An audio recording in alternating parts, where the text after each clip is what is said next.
எங்க கோபியுமே மறுபடியும் அடுத்த நாள் காலையில எங்க ராதிகாவை தேடி அவங்க வீட்டுக்கு போறாங்க.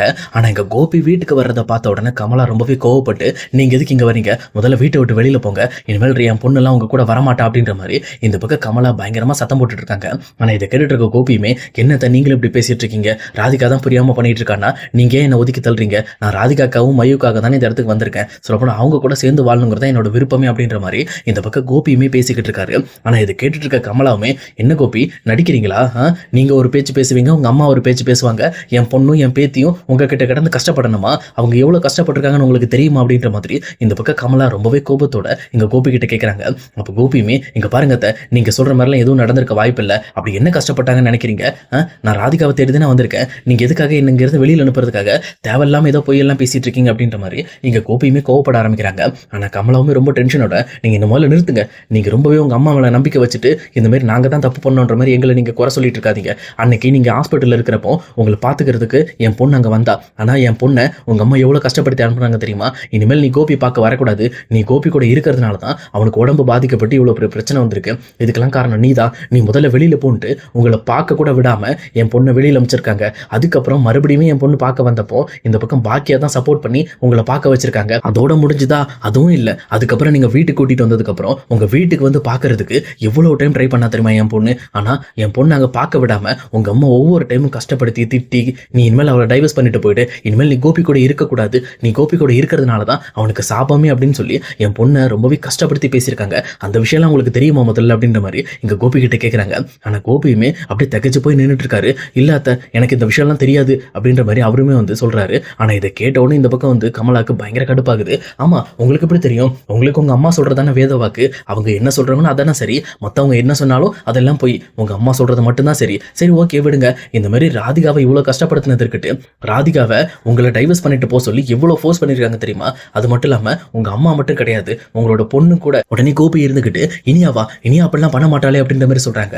ஆனா இதை கேட்டுட்டு இருக்க கமலாவுமே, முதல்ல நிறுத்துங்க, இனியா எங்க வீட்டுக்கே வந்து சொல்லிட்டு போனா, எங்க அப்பா விட்டுட்டு போயிருங்க, எங்க அப்பாவோட வாழ்க்கையில குறுக்க வராதிங்க, நாங்க எங்க அப்பா எங்க கூட இருந்த வரைக்கும் நாங்க சந்தோஷமா இருந்தோம், இன்னைக்கு நீங்க எங்க அப்பா லைஃப்குள்ள வந்தீங்களோ அன்னைக்கே எல்லாம் முடிஞ்சு போச்சு, தயவு செய்து எங்க அப்பா விட்டுருங்கன்ற மாதிரி இங்க இனியாவே வந்து எங்க வீட்டுக்கு வரைக்கும் வந்து பேசிட்டு போனா. சரி இதெல்லாம் கூட விட்டுருங்க, இந்த மாதிரி ராதிகாவை கஷ்டப்பட்டுனது கூட அவ தாங்கிட்டு போறா, சரி அது அவளோட விதி, அவ உங்களை கல்யாணம் பண்ணா கஷ்டப்பட்டு ஆகணுங்கிறது விதி, அதை விட்டுருங்க. ஆனா மயுவை ஹர்ட் பண்றதுக்கு உங்களுக்கு என்ன உரிமை இருக்கு, அது மட்டும் இல்லாம உங்க அம்மாக்கு என்ன உரிமை இருக்கு அப்படின்ற மாதிரி கேட்கறாங்க. இதை கேட்டு கோபியுமே, மயுவை கஷ்டப்படுத்தினாங்களா, மயு என்ன கஷ்டப்படுத்துறாங்க அப்படின்ற மாதிரி இங்க கோபியுமே இப்படி தகச்சு போய் நின்றுட்டு இருக்காரு. அப்ப கரெக்டா இங்க கமலா மறுபடியும் சொல்ல ஆரம்பிக்கிறாங்க, மயு கிட்ட போயிட்டு நீ ஒன்னும் கோபி அப்பான்லாம் கூப்பிடக்கூடாது, நீ என்ன கோபிக்கா பிறந்த, நீ வேற எவ்வளோ ஒரு குடிக்காரனுக்கு பிறந்துட்டு எப்ப பார்த்தாலும் கோபி அப்பா அப்பான்னு சொல்லி கூப்பிட்டு தேவையில்லாம உங்க சைடு கோபி இழுக்க பாக்குறியா, அப்படிலாம் கூப்பிடக்கூடாது, இன்னொரு டைம் கோபி அப்பான்னு கூப்பிட்டனா உன்னை என்ன பண்ணுவேன்னு எனக்கு தெரியாது அப்படின்ற மாதிரி இங்க ஈஸ்வரி மயுவை மிரட்டிருக்காங்க. இதெல்லாம் உங்களுக்கு தெரியுமா அப்படின்ற மாதிரி கேட்கறாங்க. அப்பதான் இந்த பக்கம் கோபிக்கு தெரியுது, சொல்லப்போனா நம்ம வீட்டுல எவ்வளவு பெரிய விஷயம்லாம் நடந்திருக்கு, ஆனா இது நமக்கு தெரியாம போயிருக்கு அப்படின்னு சொல்லி ரொம்பவே வருத்தப்பட ஆரம்பிக்கிறாரு. அப்ப கமலாமே இருந்துகிட்டு, இங்க பாருங்க, நான் உங்களை இது வரைக்கும் உங்களை மாப்பிள்ளன்னு சொல்லி கூப்பிட்டு தான் எனக்கு பழக்கம், ஆனா நீங்க இனிமேல் என் வீட்டுக்கு வர தேவையில்ல, தயவு செஞ்சு என் வீட்டை விட்டு வெளியில போங்க, இனிமேல் நீங்க வீட்டுக்கே வரக்கூடாது அப்படின்ற மாதிரி எங்க கோபி அங்கிருந்து வெளியில அமைச்சிடுறாங்க. அப்படி நேரத்துல எங்க வீட்டுக்கு வந்த கோபியுமே ரொம்பவே சோகத்தோட உட்காந்துட்டு இருக்காங்க. இதை பார்த்து செல்வியுமே இங்க பாக்கியாட்ட போயிட்டு, என்னக்கா இந்த மாதிரி கோபி சார் ரொம்பவே டென்ஷனா உட்காந்துருக்காரு, மறுபடியும் ராதிகா வீட்டுக்கு போயிட்டு வந்திருப்பார் போல இருக்கு அப்படின்னு சொல்லிட்டு அவங்களுமே பேசிட்டு இருக்காங்க. உடனே இந்த பக்கம் பாக்கியாவுமே, நீ சும்மாரு செல்வி, அவங்க என்னமோ பண்ணிட்டு போறாங்க, நமக்கு அது தேவையில்லை, அது அவங்க பிரச்சனை அப்படின்ற மாதிரி பாக்கியாவுமே அந்த விஷயத்துல இருந்து விலகி போறதுக்கு தான் ட்ரை பண்றாங்க. ஆனா இதை பார்த்துட்டு இருக்க செல்வியுமே, நீ என்னக்கா கோபி விஷயத்தோடு விலகி போயிட்டு இருக்க, சும்மா கோபி உன் வீட்டுல இருக்கிறதுக்கு நீதாக்கா கோவப்படணும், ஆனா கோவமே படாம அமைதியா இருக்க அப்படின்ற மாதிரி பாக்கியாட்ட கேட்கறாங்க. உடனே பாக்கியா இருந்துகிட்டு, இந்த கேள்வியெல்லாம் என்கிட்ட கேட்காத, ஒழுங்கா நீ வேலையை பாரு அப்படின்ற மாதிரி மறுபடியும் அந்த விஷயத்தை இக்னோர் பண்ண பாக்குறாங்க. ஆனா செல்வியுமே விடாம, அக்கா உங்ககிட்ட ஒண்ணு கேட்கறேன், இந்த மாதிரி கோபி சார் மறுபடியும் ராதிகா கூட்டிட்டு இதே வீட்டுக்கு வந்துட்டாருன்னா நீ என்னக்கா பண்ணுவ அப்படின்ற மாதிரி கேட்கறாங்க. அப்ப பாக்கியா ரொம்பவே டென்ஷன் ஆயிட்டு, அப்படி வந்துட்டாங்கன்னா நான் இந்த வீட்டை விட்டு போயிருவேன் அப்படின்ற மாதிரி பாக்கியா கோபத்துல சொல்றாங்க.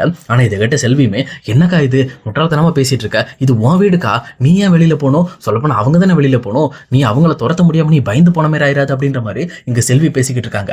இவங்க இந்த பக்கம் ஒரு கிச்சன்ல பேசிட்டு இருக்கும்போது அதே நேரம் இன்னொரு பக்கம் ஈஸ்வரி போயிட்டு டைரக்டா இங்க கோபி கிட்ட, என்னாச்சு கோபி, ஏன் சோகமா இருக்க, மறுபடியும் உனக்கு என்னதான் பிரச்சனை அப்படின்ற மாதிரி கேட்கறாங்க. ஆனா கோபியுமே இங்க ஈஸ்வரி அவங்க அம்மாவை பார்த்த உடனே அவங்களுக்கு பயங்கரமா கோபம் வர ஆரம்பிக்குது. சொல்லப்போனா இங்க கமலா சொல்லிவிட்ட விஷயம் எல்லாமே இங்க ஈஸ்வரி முகத்தை பார்த்த உடனே ரொம்பவே டென்ஷனா மயுக்கும் ராதிகாவுக்கும் நடந்த அநியாயத்தை பத்தி யோசிச்சுக்கிட்டு இருக்காரு. அப்ப ஈஸ்வரியுமே இங்க கோபி கிட்ட, இங்க பாரு, இதுக்கு மேல நீ அவளை நினைச்சிட்டு உன் வாழ்க்கையை வேஸ்ட் பண்ணணும்னு நினைக்காத, அதே நேரம் அவ உன்னை விட்டுட்டு போனதுக்கு அப்புறம் நீ எதுக்காக அவளுக்காக நீ இந்த மாதிரி உட்காந்து அழுதுகிட்டு குடிச்சுக்கிட்டு, என்ன இது உன் உடம்ப வீண் பண்ணுன்னு பாக்குறியா? அப்படிலாம் நான் அம்மா உன்னை விட மாட்டேன். நீ கடைசி வரைக்கும் ரொம்ப சந்தோஷமா ஆரோக்கியமா இருக்கணும். அதனால அந்த விஷயத்தை செய்யறதுக்காக நான் கடைசி வரைக்கும் கூட இருப்பேன். இப்போ நான் சொல்றேன், அந்த ராதிகா உன்னை வேணான்னு தூக்கி போட்டால, நீ அவளை தூக்கி போட்டுட்டு இனிமேல் நீ பாக்கியா கூட வாழ்றதுக்கு நான் வழியை பாருப்பா. பாக்கியா உனக்காக தான் இருக்கா அப்படின்ற மாதிரி இங்க கோபியோட மைண்டை மறுபடியும் மாத்த பாக்குறாங்க. இந்த மாதிரி இவங்க பேசிட்டு இருக்கும்போது கோபி ரொம்ப டென்ஷனா யோசிச்சுக்கிட்டு இருக்காரு. அப்ப கரெக்டா எங்க கோபியோட வீட்டுக்கு ஒரு லெட்டருமே வருது. இங்க இதை பார்த்த உடனே இங்க செலியனும் போயிட்டு அந்த லெட்டரை வாங்கிட்டு சைன் பண்ணி வாங்குறாரு. வாங்கிட்டு என்னடா இது கவர்மெண்ட் சீல் போட்டிருக்கு அப்படின்னு சொல்லி யோசிக்கிறப்போ இங்க கோர்ட்ல இருந்து வந்திருக்குன்னு சொல்லி தெரியுது. இதை பார்த்த உடனே இங்க கோபி கிட்ட போயிட்டு, அப்பா கோர்ட்ல இருந்து உங்க பேருக்கு ஒரு லெட்டர் வந்திருக்குப்பா அப்படின்ற மாதிரி கோபி கையில கொடுக்குறாங்க.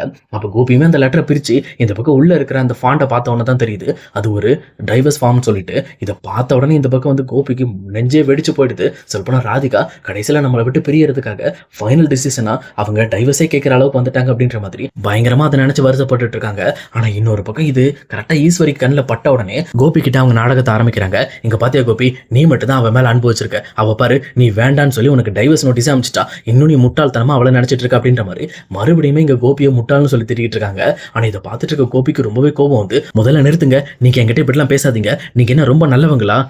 ரொம்ப நல்லவங்க மாதிரி பேசிட்டு இருக்கீங்க. ராதிகாவையும் மையவையும் எந்த அளவுக்கு கஷ்டப்படுத்திருக்கீங்கிற விஷயத்த நான் இப்பதான் தெரிஞ்சுக்கிட்டேன். அந்த அளவுக்கு ராதிகாவை நீங்க கஷ்டப்படுத்திருக்கீங்க. ஆனா ராதிகா என் பேச்சை கேட்டு என்ன நம்பி இந்த மாதிரி இனிமேல் எங்க அம்மா திட்ட மாட்டாங்க, எங்க வீட்டுல இருக்க எல்லாரும் உங்ககிட்ட அன்பா நடந்துக்குவாங்கன்னு சொல்லி நான் அவளை கெஞ்சி கூத்தாடி நம்ம வீட்டுக்கு கூட்டிட்டு வந்தா, நீங்க எங்க வீட்டுல வச்சு அவளை பேசி பேசி கஷ்டப்படுத்தி அவளை மட்டும் இல்லாம மையவையும் கஷ்டப்படுத்தி இப்ப கடைசியில அவங்க ரெண்டு பேரும் என் வாழ்க்கையை விட்டு போறதுக்குமான முக்கியமான காரணமே நீங்க தான் தெரியுமா? நீங்க தான் எப்ப பார்த்தாலும் ராதிகாவை டைவர்ஸ் பண்ணிரு கோபியை. நீ கோபியோட லைஃப்க்கு வந்தனால தான் கோபி இப்படி கஷ்டப்பட்டுட்டு இருக்கான். கோபி லைஃபை விட்டு போயிடுன்னு சொல்லி கடைசியில் இப்ப ராதிகா என் லைஃபை விட்டே போயிட்டாங்க. இதுக்கு காரணமே நீங்க தான் அப்படின்ற மாதிரி ரொம்பவுமே கோவப்பட ஆரம்பிக்கிறாங்க. அப்ப இதை பார்த்துட்டு இருக்க ஈஸ்வரியுமே, இங்க பாருப்பா நான் உன் நல்லதுக்காக தானப்பா செஞ்சேன் அப்படின்னு சொல்லி சொல்றாங்க. ஆனா இதை கேட்டு கோபியுமே, இது நல்லதா?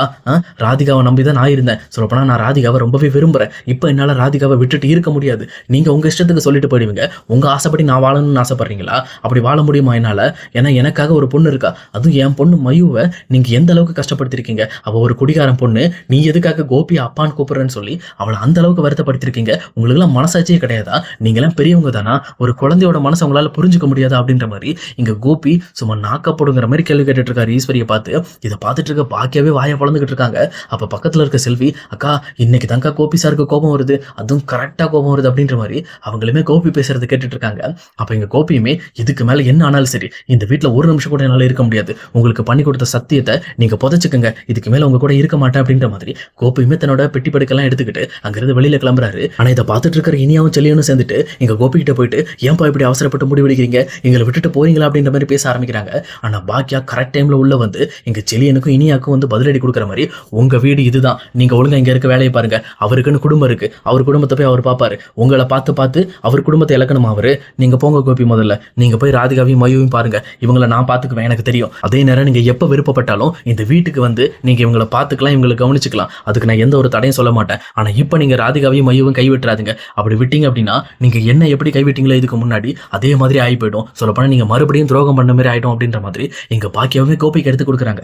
இதை கேட்டோன்னு கோபியுமே ஒரு நிமிஷம் கூட தாமதிக்காம அங்கிருந்து வேக வேகமா கிளம்புறாங்க. ஆனா ஈஸ்வரியுமே, இங்க பாரு கோபி, அம்மா விட்டுட்டு போயிடாத அப்படின்ற மாதிரி கேட்கறாங்க. ஆனா ஈஸ்வரியோட வார்த்தையை ஒரு நிமிஷம் கூட கேட்காம கோபியுமே அங்கிருந்து பெட்டி படிக்கோட கிளம்பிடுறாரு. உண்மை சொல்லப்போனா அவர் ராதிகாக்காக எந்த அளவுக்கு வேணாலும் இறங்கி செய்யறதுக்கு தயாரா இருக்காரு. ஆனா இதுக்கு தடையா இருந்த ஈஸ்வரிய நொறுக்கி தள்ளிட்டு போயிட்டாரு.